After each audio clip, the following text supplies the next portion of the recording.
Hello बच्चों, साई ज्ञान Ganga class में आपका स्वागत है। आज का हमारा टॉपिक है वाक्य भेद, मतलब वाक्य के प्रकार।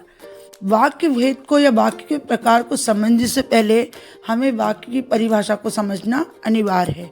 तो वाक्य की परिभाषा है, दो या दो से अधिक सार्थक शब्दों के समूह को वाक्य कहते हैं। सार्थक मतलब उचित शब्दों के समूह को हम वाक्य कहते हैं, या दूसरे शब्दों में कहें तो वाक्य शब्दों का वह समूह है जिसके बोलने से पूरा का पूरा अर्थ स्पष्ट हो जाए। मतलब जब हम किसी से कोई वाक्य बोलें, कोई सेंटेंस बोलें, तो हम क्या बोलना चाह रहे हैं ये सामने वाले को पूरी तरीके से समझ में आ जाए और उसको स्पष्ट होए। जैसे हम इसको उदाहरण के द्वारा समझेंगे। पहला उदाहरण है आपका, राम पतंग उड़ा रहा है। देखिए सेंटेंस से पूरा क्लियर हो रहा है ना, कि पता चल रहा है कि राम द्वारा पतंग उड़ाई जा रही है। पूरा सेंटेंस क्लियर है, ठीक है। नेक्स्ट है, कक्षा में बच्चे शोर कर रहे हैं। ये सेंटेंस भी स्पष्ट है, सार्थक शब्द है, पूरी तरह हमको समझ में आ रहा है कि बच्चे कक्षा में शोर कर रहे हैं, ठीक है। अब हम नेक्स्ट पढ़ेंगे वाक्य के घटक। अभी हमने क्या पढ़ा, वाक्य की परिभाषा। अब वाक्य के घटक दो हैं, प्रमुख दो घटक हैं, कर्ता और क्रिया।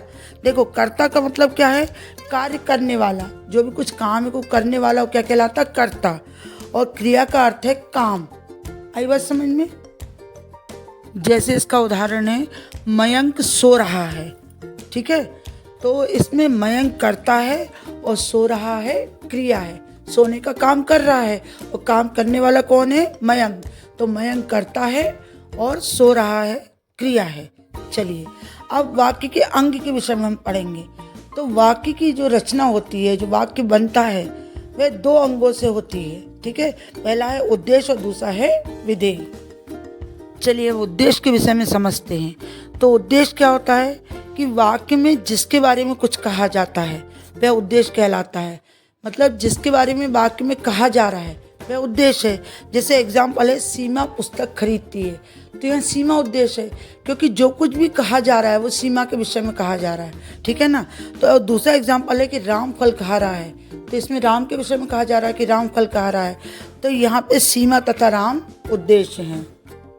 चलिए अब वाक्य के दूसरे अंग विधेय के बारे में समझते हैं। वाक्य में उद्देश्य के बारे में जो कुछ भी कहा जाता है विधेय कहलाता है। आपने उद्देश्य क्या पढ़ा था कि वाक्य में जिसके बारे में कुछ कहा जाता है वो उद्देश्य, और विधेय क्या है कि वाक्य में उद्देश्य के बारे में जो कुछ कहा जाए वो विधेय कहलाता है। जैसे आपका पहला उदाहरण है, पक्षी पेड़ पर बैठे हैं, है ना। तो यहाँ पक्षी क्या है, उद्देश्य है, और पेड़ पर बैठे हैं क्या है, विधेय। क्योंकि उद्देश्य के बारे में जो कुछ कहा जाए वो विधेय कहलाता है, इसलिए पेड़ पर बैठे हैं विधेय है। इसी दूसरा है, राम सो रहा है, तो यहाँ राम उद्देश्य है और सो रहा विधेय है। आया समझ में। चलिए अब हम वाक्य की विशेषताओं के बारे में समझते हैं। सबसे पहला है, वाक्य की सबसे बड़ी विशेषता यह है कि उसमें प्रयुक्त सभी पदों का पूरा अर्थ स्पष्ट होना चाहिए। पद समझते हैं आप, पद मीन्स होता है शब्द, है ना, शब्द। तो उसमें जो भी शब्द यूज़ हो रहा है किसी सेंटेंस में, किसी वाक्य में, तो उसका अर्थ पूरा स्पष्ट होना चाहिए। जब तक अर्थ स्पष्ट नहीं होगा तो आप क्या कहना चाह रहे हैं सामने वाले को समझ में नहीं आएगा। दूसरी विशेषता है, वाक्य के सही अर्थ को जानने के लिए शब्दों का उचित क्रम में आना अत्यंत आवश्यक है। यदि वाक्य में शब्द सही क्रम में नहीं आते तो वाक्य का अर्थ ही बदल जाता है। देखिए आप कोई वाक्य लिख रहे हैं, जो शब्द जिस क्रम में आना है, अगर आप उस क्रम में नहीं लिखेंगे तो उस वाक्य का अर्थ बदल जाएगा। मैं आपको एक एग्जांपल देती हूँ। जैसे एक सेंटेंस है कि खरगोश को गाजर काट कर खिलाओ, ठीक है।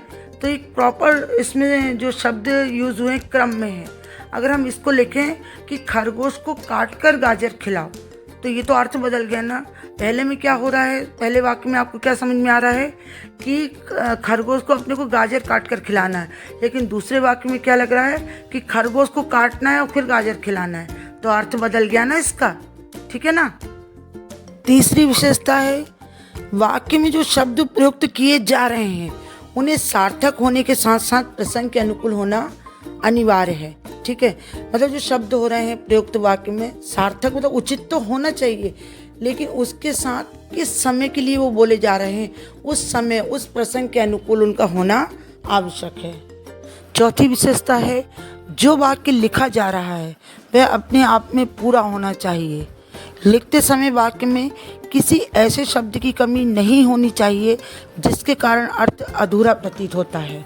मतलब जो भी कुछ हम वाक्य लिख रहे हैं या बोल रहे हैं तो वो अपने आप में पूर्ण होना चाहिए। ऐसा नहीं लगना चाहिए कि इसमें कुछ कमी है कि सामने वाले को समझ में कुछ परेशानी आए। ठीक है। पांचवी विशेषता है, वाक्य में कर्ता, कर्म, लिंग, वचन तथा कारक में मेल होना अत्यंत आवश्यक है। यदि इन सब का मेल नहीं होगा तो वाक्य का अर्थ अधूरा होगा। देखिए, किसी भी वाक्य के ये मेन चीज़ें होती हैं, कर्ता, कर्म, लिंग, वचन तथा कारक। अगर इनमें आपस में तालमेल नहीं होगा, मेल नहीं होगा तो वाक्य कैसा होगा? अधूरा प्रतीत होगा। चलिए अब हम वाक्य के भेद के बारे में पढ़ेंगे। वाक्य के दो भेद होते हैं। पहला होता है अर्थ के आधार पर और दूसरा होता है रचना के आधार पर। ठीक है। तो आज हम पढ़ेंगे अर्थ के आधार पर वाक्य भेद। ठीक है ना। तो अर्थ के आधार पर वाक्य के 8 भेद होते हैं। पहला है विधानवाचक वाक्य, दूसरा है निषेधवाचक वाक्य, तीसरा है आज्ञावाचक वाक्य, चौथा है प्रश्नवाचक वाक्य, पांचवा है विस्मयवाचक वाक्य, छठवां है संदेहवाचक वाक्य, सातवां है इच्छावाचक वाक्य और आठवां है संकेतवाचक वाक्य। सबसे पहले हम विधानवाचक वाक्य को समझेंगे। देखिए, जिस वाक्य से किसी क्रिया या किसी भी बात के होने का बोध होता है उसे विधानवाचक वाक्य कहते हैं। किसी क्रिया या किसी बात के होने का, या तो वह हो चुकी होगी या हो रही होगी, का बोध होता है तो उसे हम विधानवाचक वाक्य कहते हैं। जैसे एग्जाम्पल देखिए, नमन पढ़ता है तो यहाँ क्या पढ़ने की क्रिया का बोध हो रहा है। ठीक है। दूसरा है वह खा चुका है, तो खा चुका है मतलब खाना वह खा चुका है, तो हो चुकी क्रिया का भी बोध इसमें हो रहा है। दूसरा है निषेधवाचक वाक्य। देखिए, निषेध का मतलब होता है मना, है ना, जिसमें ना वाला सेंटेंस आते हैं ना, वो निषेधवाचक वाक्य कहलाते हैं। तो जिस वाक्य से किसी कार्य के ना होने का बोध होता है उसे निषेधवाचक वाक्य कहते हैं। जैसे बहुत आसान है ये सेंटेंस आपको समझना। ठीक है। इसका एग्जाम्पल पहला है, मुझे कुछ नहीं चाहिए, मतलब नहीं वाला वर्ड आया। जो नहीं वाले सारे सेंटेंस हैं वो निषेधवाचक वाक्य में आते हैं। ठीक है।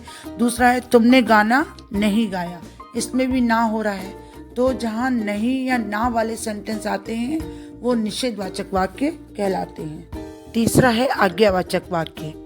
जिस वाक्य में किसी प्रकार की आज्ञा अथवा अनुरोध का बोध हो उसे आज्ञावाचक वाक्य कहते हैं।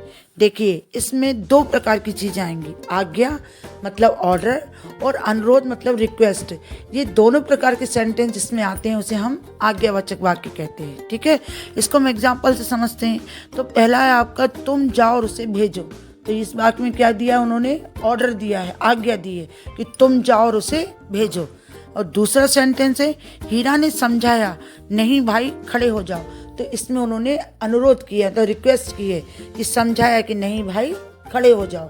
तो आपको मैंने एक सेंटेंस आज्ञा का बता दिया और दूसरा अनुरोध का। चौथा वाक्य है प्रश्नवाचक वाक्य। तो देखिए, जिस वाक्य से किसी प्रकार का प्रश्न करने का बोध होता है उसे प्रश्नवाचक वाक्य कहते हैं। बहुत इजी सेंटेंस है। सबसे पहले तो इसमें कोई क्वेश्चन करने वाला वाक्य है और लास्ट में क्वेश्चन मार्क रहे तो आप इजीली उसको पहचान जाओगे कि ये प्रश्नवाचक वाक्य है। ठीक है ना। तो इसका एग्जाम्पल देखिए, तुम कहाँ जा रहे थे। इसमें क्वेश्चन कर रहे हैं ना हम कि तुम कहाँ जा रहे थे, और उसके बाद क्या लगाएंगे हम? क्वेश्चन मार्क, प्रश्नवाचक चिन्ह। ठीक है। दूसरा है, क्या कल आप भोपाल जाओगे। इसमें क्वेश्चन किया है कि क्या कल आप भोपाल जाओगे, और फिर वहाँ क्या लगाया बाद में? Question mark. पांचवा है विस्मयवाचक वाक्य। जिस वाक्य से आश्चर्य, शोक, हर्ष, विस्मय इत्यादि भावों का बोध हो उसे विस्मयवाचक वाक्य कहते हैं। मतलब विस्मयवाचक वाक्य में आपके 4 प्रकार के सेंटेंस आएंगे, आश्चर्य वाले, शोक वाले, हर्ष वाले और विस्मय वाले। ठीक है ना। और इनके कुछ विस्मयवाचक शब्द होते हैं, जैसे अरे, वाह, हाय। तो जो ये शब्द आते हैं इनके बाद क्या होता है? विस्मयबोधक चिन्ह लगा होता है। विस्मयवाचक वाक्य की सबसे बड़ी पहचान है कि उसके बाद वो विस्मयबोधक चिन्ह लगा रहता है। तो चलिए मैं आपको एग्जाम्पल द्वारा समझाती हूँ। जैसे पहला सेंटेंस है अरे, देखिए अरे के बाद इसमें विस्मयबोधक चिन्ह लगा है। फिर क्या लिखा, इतनी लंबी रेलगाड़ी। तो ये पहला सेंटेंस आपका आश्चर्य वाला है, ठीक है। दूसरा है हाय बुढ़िया मर गई, तो ये आपका शोक वाला है, और यहाँ हाय के बाद विस्मयबोधक चिन्ह लगा है, ठीक है। तीसरा है वाह कितना सुंदर दृश्य है, ये हर्ष वाला है, हर्ष मतलब प्रसन्नता वाला है कि वाह कितना सुंदर दृश्य है, और वाह के बाद विस्मयबोधक चिन्ह लगा है। चौथा है आपका अरे तुम आ गए, ये विस्मय वाला वाक्य है, और इसमें अरे के बाद विस्मयबोधक चिन्ह लगा हुआ है। छठवां है संदेहवाचक वाक्य। देखिए जैसे आपको हेडिंग से समझ में जाता है कि वाक्य के अंदर क्या होगा। संदेह, संदेह मतलब होता है डाउट, ठीक है ना।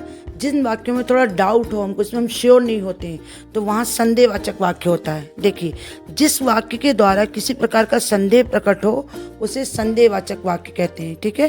इसका एग्जाम्पल है उसने पढ़ लिया होगा, मतलब वो श्योर नहीं है, उनको डाउट है, संदेह है कि उसने पढ़ लिया होगा। दूसरा है शायद आज वर्षा हो, श्योर नहीं है उसमें कि वर्षा हो भी सकती है और नहीं भी हो सकती है। तो जहाँ ऐसे डाउट वाले सेंटेंस आते हैं उसे हम संदेहवाचक वाक्य कहते हैं। सातवां है इच्छावाचक वाक्य।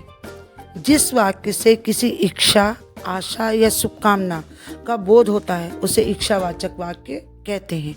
देखिए इसमें भी 3 प्रकार के सेंटेंस आएंगे, इच्छा वाले, आशा वाले और शुभकामना वाले, ठीक है ना। जैसे मैं आपको सेंटेंस से समझाऊंगी।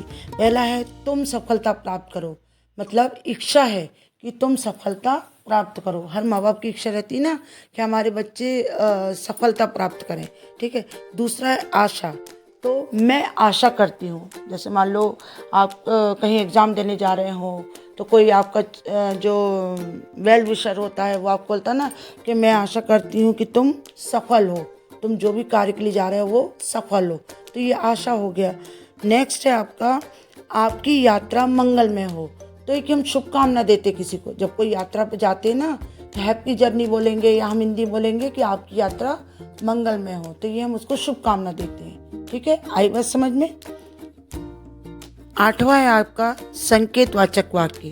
जिस वाक्य का एक हिस्सा दूसरे हिस्से की संभावना पर निर्भर रहता है उसे संकेतवाचक वाक्य कहते हैं। देखिए ध्यान से समझना, जिस वाक्य का एक हिस्सा दूसरे वाक्य की संभावना पर आश्रित रहता है, ठीक है ना, निर्भर रहता है, तो उसे संकेतवाचक वाक्य कहते हैं। जैसे पहला है अगर तुमने पढ़ा होता तो पास हो जाते, कि अगर तुमने पढ़ा होता, पास होने की स्थिति किस पर निर्भर है, पढ़ने पर, कि तुमने पढ़ा होता तो पास हो जाते।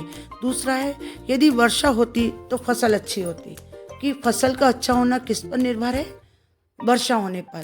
तो जिस वाक्य का एक हिस्सा दूसरे पर निर्भर होता है तो वह क्या कहलाता है, संकेतवाचक वाक्य कहलाता है। मैं आशा करती हूँ बच्चों कि आपको अर्थ के आधार पर वाक्य भेद अच्छी तरीके से समझ में आ गए होंगे। धन्यवाद।